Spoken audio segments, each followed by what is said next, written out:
अब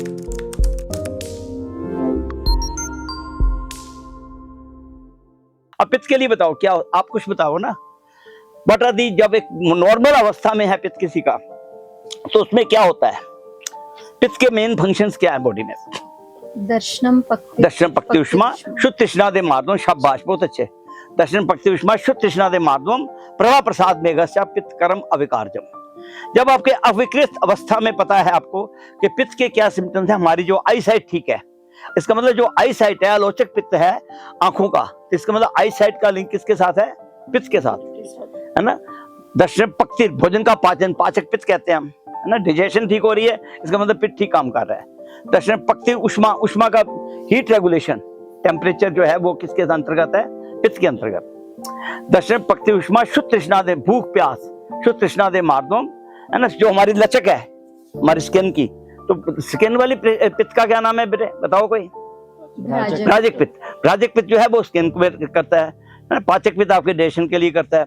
फिर आलोचक पित्त आंखों के लिए हो गया दर्शन, है ना। पाचक हो गया। रंजक पित्त का काम क्या? लिवर में है, जो हमारा रंजन करता है, ठीक है, जिससे हमारा जो है ब्लड का जो है पाचक, रंजक, भ्राजक, आलोचक, साधक। साधक पित्त आपके हृदय में है, ठीक है। तो ये सारे के सारे जो सिम्टम्स हैं वो सारे के सारे तभी क्लियर होंगे जब आपके पास कोई पेशेंट बैठता है, तो उनके सिम्टम्स के ऊपर ध्यान दो, किसके किस दोष के साथ रिलेटेड सिम्टम्स आ रहे हैं।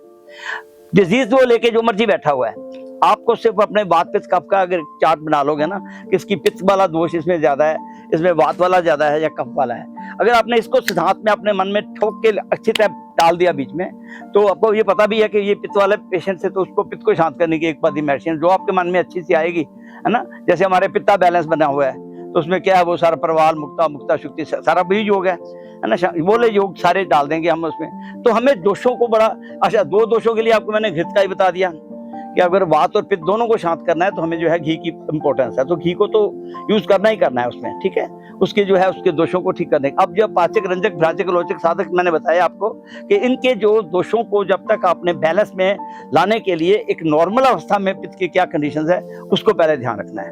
अब हम ले लेते हैं कफ को। कफ के लिए क्या क्या है भला? हाँ, कफ के लिए सूत्र बताना क्या है। कफ किसी का बैलेंस अवस्था में है, उसके लिए क्या बताया? स्नेहो बंध स्थिरतम चा गौरवम वृष्टा बलम क्षमा धृतीय लोभस्य कफ कर्म विकारजम, है ना। स्नेह, स्नेहन जो बॉडी में है, क्योंकि श्लेषक कफ है, ठीक है। यहाँ पे श्लेषक कफ बैठा है, फिर अवलंबक कफ है आपके, है ना।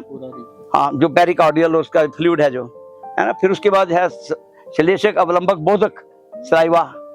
फिर तर्पक कफ है हमारा, जो तर्पण करता है, सेरेब्रोस्पाइनल फ्लूइड तर्पण करता है ना वो। तो उससे रिलेटेड कोई प्रॉब्लम आ रही है तो इसी तरह से जैसे मैंने वात का बताया, पित्त का बताया, कफ का भी उसी पैटर्न के ऊपर आपने पहले देखना है कि इसके जो इम्बैलेंस स्टेज में, जो नॉर्मल अवस्था में कफ की क्या पोजीशन है, ठीक है। तो हमारा क्योंकि बल कहते हैं ना, कफ को बल माना गया है, तो कफ को बैलेंस में रखने के लिए भी हमें अपने आयुर्वेद के, क्योंकि बल्ले औषधियां देनी होती हैं, ठीक है। फिर हमारे पास जो कंसेप्ट आ जाता है कि हमारा जो है, क्योंकि आयुर्वेद का जो बेस है वो 5वां भौतिक सिद्धांत है, ठीक है। 5वां भौतिक सिद्धांत में क्या आता है? जो 5 तत्व हैं। अच्छा, मैं आपको एक बड़ा सिंपल सा क्वेश्चन कहता हूँ, मुझे कोई आकाश, इसने बोला ना अभी आयुर्वेद का बेसिक सिद्धांत क्या है, हमारे 5 क्या है बोला? हाँ, क्या है? Earth, water, fire, air and ether, ठीक है। पृथ्वी, जल, तेज, वायु, आकाश। मैं आपको बड़ा सिंपल सा क्वेश्चन करता हूँ कई बार कि मुझे कोई ऐसा द्रव्य का नाम बताओ जिसमें आकाश महाभूत है। हाँ बताओ, कोई ऐसे द्रव्य का नाम बताओ जिसमें एक आकाश तत्व है, जो आकाश से बना हुआ है। आकाश तत्व से किसी भी एक द्रव्य का नाम बता दो, क्योंकि आपका तो बेसिक सिद्धांत ही यही है। हमारा बेसिक सिद्धांत क्या है कि हमारे जो है 5, हमारे जो हमारे बेसिक जो है 5 एलिमेंट्स की थ्योरी है ना हमारी, कि भाई किस द्रव्य में पृथ्वी जल है, किस द्रव्य में अग्नि है, किस द्रव्य में आकाश तत्व है, किस में वायु तत्व है। यही है ना, यही चिकित्सा का बेस है ना हमारा। हाँ बताइए, कोई भी बताइए भाई। जितनी भी बिटर टेस्ट की चीजें हैं वो आकाश तत्व से भरी हुई है। किसी भी नाम द्रव्य का नाम बोल देते, नीम आकाश तत्व है उसमें। अब बड़ी इंपॉर्टेंट बात अर्जुन तेरे काम की आने वाली है बेटे, ध्यान लगा के सुनो। क्या कहने वाला हूं मैं कि हमारा जो बेसिक प्रिंसिपल है वो क्या है? 5 एलिमेंट्स। 5 एलिमेंट्स क्या है? Earth, water, fire, air and ether. ये 5 तत्व हैं आपके बेस। अब इसी से बने हुए हमारे जितने भी द्रव्य हैं और जितने भी हमारे दोष हैं वात पित्त कफ, उन सभी का क्या है बेसिक चीज क्या है? ये 5 एलिमेंट्स। जब तक आपको ये 5 एलिमेंट्स दिमाग में अच्छी तरह से नहीं घूमती, है ना, कि 5 तत्वों से कौन कौन से रस बनते हैं, कौन कौन से वो दोष बनते हैं और इनका कैसे उनका तालमेल करना है। तो सारी चिकित्सा का सिद्धांत आयुर्वेद, देखो बीमारियों को ढूंढने के लिए तो आपको वातपित्त कफ का बेसिक बता दिया, और हमने चिकित्सा करनी है तो उसके लिए हमारा क्या सिद्धांत होगा, वो हमारे 5 एलिमेंट्स का, 5 एलिमेंट्स को आप समझिए, एक चार्ट बना लीजिए, लिख लीजिए बेशक, कि हमारा जो पहला रस है वो क्या है, मधुर। स्वीट टेस्ट की जितनी भी चीजें हैं, स्वीट टेस्ट के जितने भी द्रव्य हैं, उनमें क्या होगा, अर्थ एंड वाटर। जितनी भी स्वीट चीज की है, कोई भी स्वीट चीज तुम खा रहे हो, समझो कि मन में कि मैं अर्थ और वाटर को खा रहा हूँ। अर्थ तत्व और वाटर तत्व मीन्स पृथ्वी और जल तत्व को मैं खा रहा हूँ अंदर। क्लियर? जब पृथ्वी और जल तत्व की कोई भी चीज आपके अंदर, आप मीठी चीज खा रहे हो, कोई भी मीठी चीज खा रहे हो, तो उसका मतलब क्या है कि आपके अंदर अर्थ एंड वाटर जा रहा है। ठीक है, अर्थ एंड वाटर जा रहा है, तो उसको earth and water is equal to मधुर रस, याद रखना। Earth and water is equal to कफ दोष। हमारे कफ दोष को बढ़ाने के लिए, इसलिए मधुर रस को सेवन ज्यादा करेंगे तो क्या होगा, कफ के रोगी हो जाएंगे, कफ का दोष बढ़ेगा। जब भी कोई मधुर रस की चीजें खाओगे, वो कफ क्या करता है, मोटा करता है। अभी आपको मैंने सूत्र बताया था, कफ का काम क्या है, बल है। स्नेहो बंध स्थिरतम चा गौरवम, गौरव मैंने वेट बढ़ाएगा, गौरवम रिश्ता बलम, है ना, बल देगा। तो मधुर रस की जितनी भी चीजें खाओगे, स्वीट चीजें, तो वो क्या करेंगे, आपको बल है काम करेगी और वेट को बढ़ाएंगी। तो फिर उसमें तत्व कौन गए, अर्थ एंड वाटर। अब ये याद रहेगा, अर्थ एंड वाटर की जब भी कोई चीज है, मधुर रस का कोई द्रव्य खाओगा, आपने द्राक्षा खा ली, आपने नारियल ही ले लिया, कोई भी मीठा कोई चीज खा रहे हो, तो आपको पृथ्वी जल आपके अंदर जा रहा है और उसने आगे जाके किस दोष को बढ़ाना है, कफ को बढ़ाना है। मधुर रस का पता लग गया, मधुर रस का संबंध किससे है, कफ से। अब हम ले लेते हैं नेक्स्ट रस हमारा कौन है, मधुर अमल रस, है ना। अमल मैंने सावर, खट्टा। जब भी कोई खट्टी चीज खाएंगे तो हमारे अंदर कौन सी चीज जा रही है, पृथ्वी एंड अग्नि, है ना। क्या लिखोगे, earth and fire. Earth and fire आपके अंदर जा रही है जब भी कोई खट्टी चीज खाओगे। जब भी कोई खट्टा खाओगे, इसका मतलब आपके अंदर अर्थ भी जा रहा है और फायर भी जा रही है। इसमें सुश्रुत ने तो ऐसे लिखा था, चरक ने थोड़ा सा चेंज कर दिया। चरक ने क्या किया, लवण रस उसको बनाने के लिए जो है ना, अपना पृथ्वी और जल की बजाय उसने कहा जल एंड अग्नि, ये चरक ने कह दिया। तो बात एक ही है, कंफ्यूज नहीं होना ज्यादा, पृथ्वी का हो या जल का, उनमें से और साथ में अग्नि जा रही है, अग्नि दोनों ने मानी है। तो जब भी आप अमर रस खाओगे तो इसका मतलब अग्नि भी जा रही है और पृथ्वी भी जा रही है, यहाँ जल और अग्नि जा रहे हैं। क्लियर हो गया ये? तो आपके अंदर जो है, जो कोई भी अमर रस का द्रव्य है, उसमें पृथ्वी मोस्टली जो है कंसेप्ट ऑफ सुश्रुत माना जाता है, वो क्या है, पृथ्वी और अग्नि। पृथ्वी और अग्नि का जो है वो, क्योंकि वाकभट ने क्लियर कर दिया उसको बाद में, कि पृथ्वी और अग्नि वाले जो द्रव्य हैं वो जो है वो किसको बढ़ाते हैं, अमर रस में होते हैं। और अमर रस वाला जो द्रव्य होगा उसमें वो हमारा किस दोष को बढ़ाएगा आप अंदर जाके, क्योंकि अग्नि और जो पृथ्वी तत्व जिसमें जाएंगे तो किस दोष में होते हैं, पृथ्वी और अग्नि, बताओ, वातपित्त कफ में। हाँ, कफ को भी बढ़ाएगा और पित्त को भी बढ़ाएगा। इसका मतलब जब अमर रस खाते हो तो आपके बॉडी में कफ और पित्त दो दोष बढ़ने वाले हैं, पक्का। कौन कौन से दोष बढ़ने वाले, कफ और पित्त दोनों ही बढ़ने वाले हैं जब आपने कोई अमर रस का सेवन किया। ठीक है, और अमर रस की चीजें जितनी भी खाओगे उससे कफ से रिलेटेड प्रॉब्लम्स हो सकती हैं और पित्त से रिलेटेड प्रॉब्लम्स हो सकती हैं। ये क्लियर हो गया कंसेप्ट? ठीक है, कोई द्रव्य का नाम बताओ जो अमर रस वाला है, किसी का नाम बोलो। आंवला, कोई भी ले लो, आंवला तो खैर विपाक आ जाता है ना उसके, तो उसका विपाक मधुर है। चावल है, जैसे चावल अंदर जाके खट्टे हो जाते हैं, तो वो क्या है, अमर रस भी करते हैं और साथ में पित्त को भी बढ़ाते हैं। अब चावल खाएंगे क्योंकि उसका विपाक, टेस्ट आफ्टर डाइजेशन जो है वो अमल है। ठीक है, तो चाहे वो मधुर रस का होते हुए विपाक अमल है, तो अमल के उसके विपाक के अकॉर्डिंगली वर्क हो रहा है। ठीक है, आंवले का जो विपाक है वो मधुर है।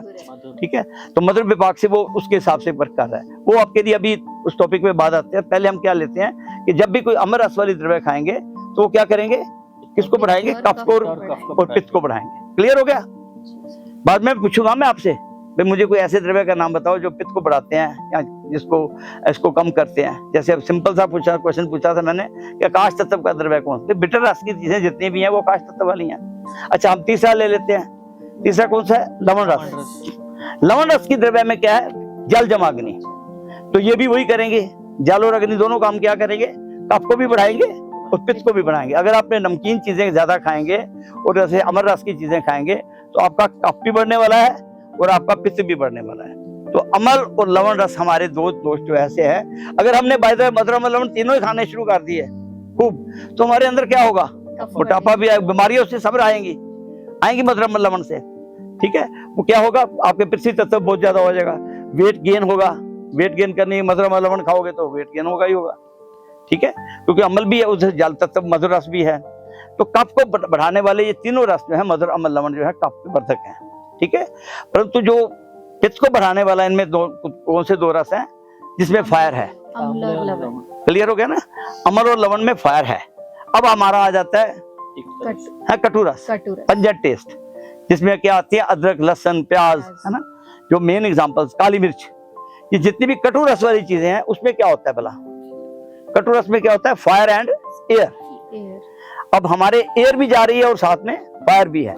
तो फायर को और एयर जब खाओगे तो फिर इसका मतलब क्या होगा कि आप जब अदरक, लहसुन, प्याज वगैरह खाओगे तो ऐसी चीजें जो कटु रस वाली हैं वो आपके अंदर फायर को, गर्मी को बढ़ाएंगी, पित्त को बढ़ाएंगी, ठीक है।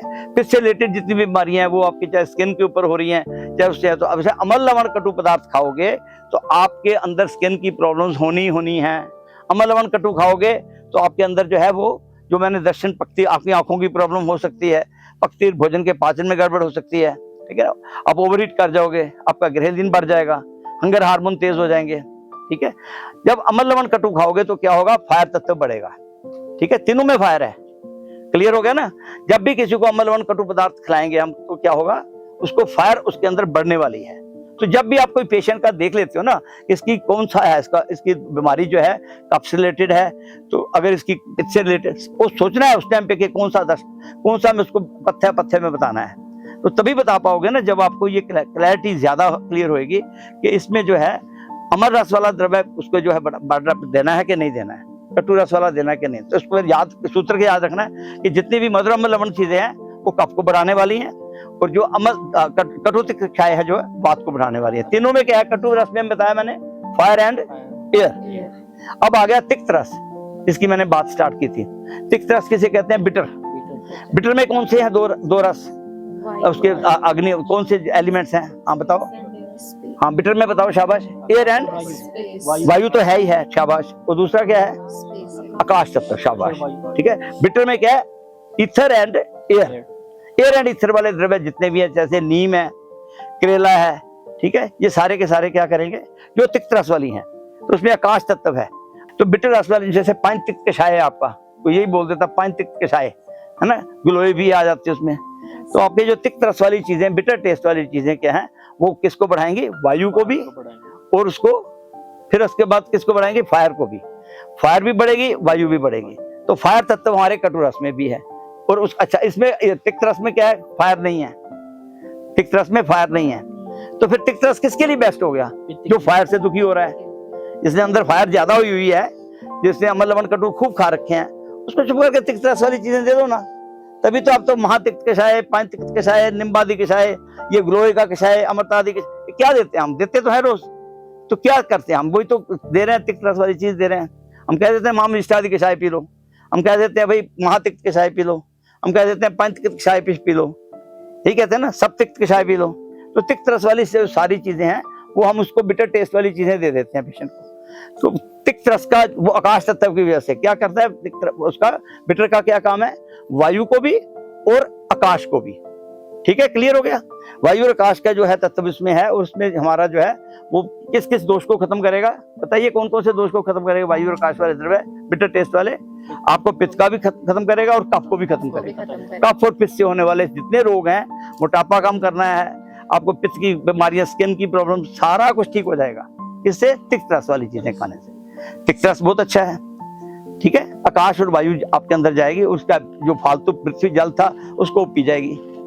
कितना सुंदर सिद्धांत है! ऐसा सिद्धांत किसी मॉडर्न साइंस वालों के पास है?